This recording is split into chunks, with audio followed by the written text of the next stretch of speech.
Hey everybody, it's Master Gallengeist here, bringing you my review of the movie Elevation on HBO Max kinda level. And my parents had seen this on, and then we all pretty much got together and kind of watched it, and I was just like, okay, because it very much seems like they saw the success of A Quiet Place and decided to try and copy that with a bigger kind of spectacle, kind of some more stars and kind of more Michael Bay kind of explosion-y kind of stuff. Because we've got Anthony Mackie as Will. We've got, let me see, Morena Baccarin as Nina. Interestingly enough, these two have been in Marvel movies. Nina's actress being Deadpool's girlfriend. So it's like, okay, let's kind of see where this goes here. And it doesn't completely fail, but it doesn't completely succeed either. I mean, it had a budget of like 18 million, and its box office was like 3.6, and that is kind of a little bit on the quality, but also kind of the state of theaters as well. So we get this kind of weird stinger of like 3 years previously. We see that these alien thingies or whatnot, well, we don't know if they're aliens until pretty much the end, come out of the ground and kill like 95% of the world's population in like the first month. And then somehow people are able to figure out that they won't go above 8,000 feet, and we don't even really get that kind of answer in this movie, mainly because it definitely tries to sequel bait this thing, and that's probably not going to work out in his favor. So we then cut to like Will and his son at Lost Gulch Refuge in Front Range, Colorado. So we see that Hunter is like looking at other settlements, is below the 8,000 feet elevation, almost gets snatched by a Reaper, and we see that he's got health and lung issues. Will being like, you can't really do that. Him making mac and cheese for himself, for his son. That's one of his kind of favorite things. But they're kind of running out of that, and he's running out of filter, so he's decided to make an expedition to Boulder, Colorado. He tries to enlist the help of Nina, because previously Nina had teamed up with his wife, Will's wife, Tara, pretty much convincing her that she had an idea. If she could get back to her lab, she could probably figure out a way to kill the Reapers.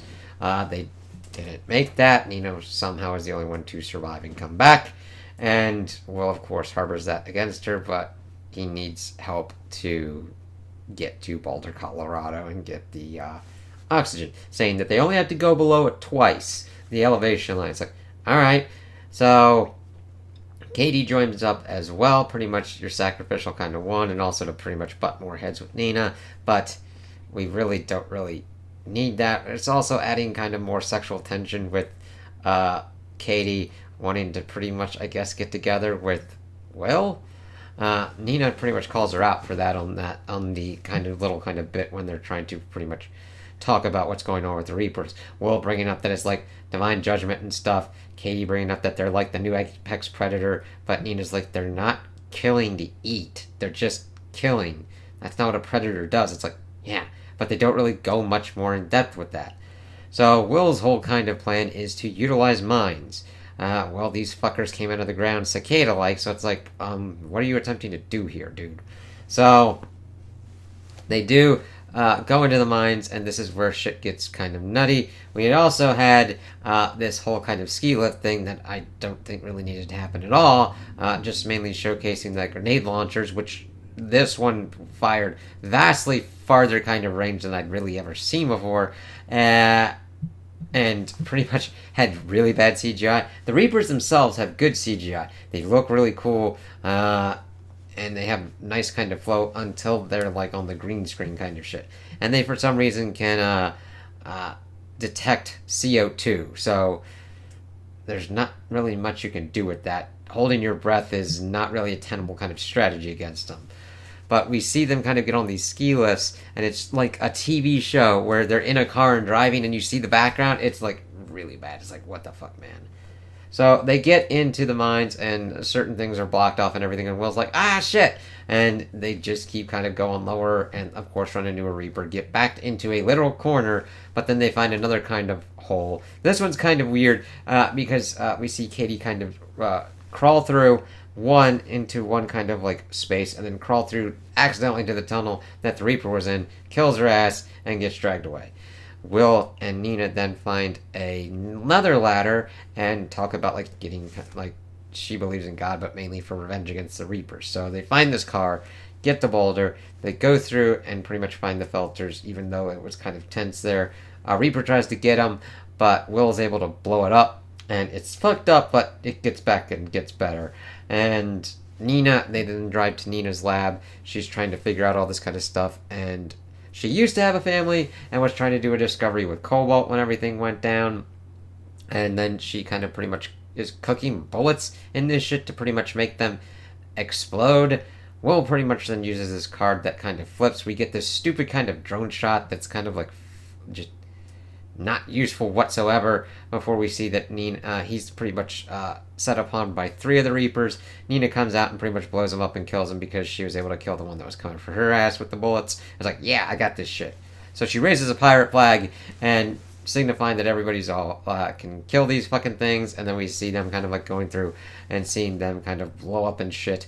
Will, of course, is like, yay, Dad's back. And we see like more meteors or signifying like the aliens coming for like sequel, but it's like, alright, good luck with that, with what's going on with this.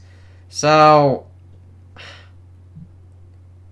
it's not really the most horrible thing. I've seen worse, of course. Velocipaster is kind of like my bar of holy fucking shit, what the fuck have you done here kind of spiel. But this one just really kind of apes A Quiet Place and doesn't understand why those movies worked and didn't try and do their own kind of spin well enough. They just did the barest minimum, didn't really give too much character depth and content to most of them, and instead just did the by the numbers kind of trope kind of shit. We got the angry drunk scientist that's attempting to kill these things. We got this father that's got a kid that is sick, and that's the extent of the kid. Like, they don't really focus that much on who he is and building up much of a relationship other than father, son, last kind of family, will die. And it's like, right? Like, that's a good base, but they don't do enough to, like, make you really care about the kid other than you don't want the kid to die. And that's the barest minimum you can do. I'm like, come on, anything else? Anything?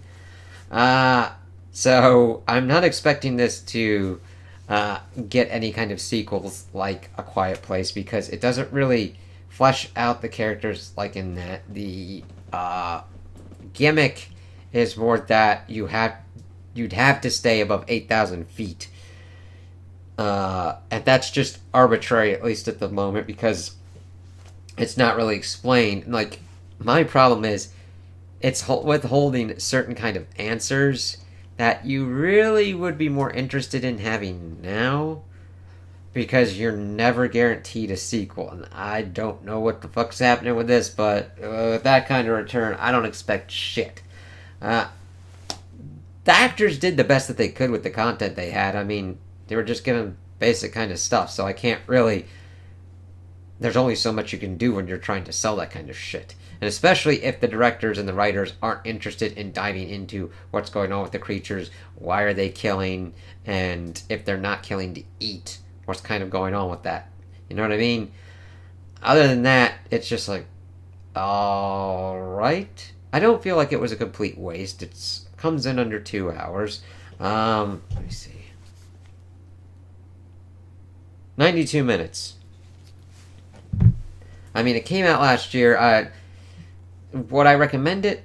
Not really. The action's not really the best kind of thing.